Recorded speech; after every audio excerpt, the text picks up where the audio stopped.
Kinababahala ng Catholic Bishops Conference of the Philippines o CBCP President Bishop Pablo Virgilio Cardinal David. Ang anyay limitadong proteksyon para sa mga whistleblower kaugnay sa katiwalian sa gobyerno. Sa isang Facebook post, sinabi ni David na ang testimonya ni dating DPWH Engineers Bryce Hernandez at JP Mendoza ang nag-pressure sa mga mas matataas na opisyal ng DPWH para tumestigo. Kung limitado o conditional lang daw ang pagprotekta sa kanila, ang pinapadalang mensahe raw nito ay mawawala sa iyo ang lahat dahil sa pagsasabi ng totoo. Masisira daw ang tiwala kung magiging delikado ang pagsasabi ng katotohanan.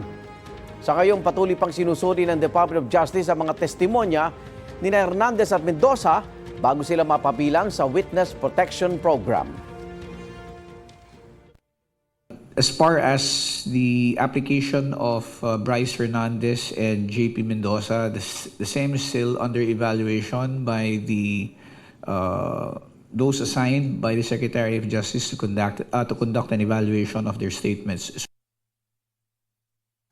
Igan, mauna ka sa mga balita, mag-subscribe na sa GMA Integrated News sa YouTube para sa iba't ibang ulat sa ating bansa.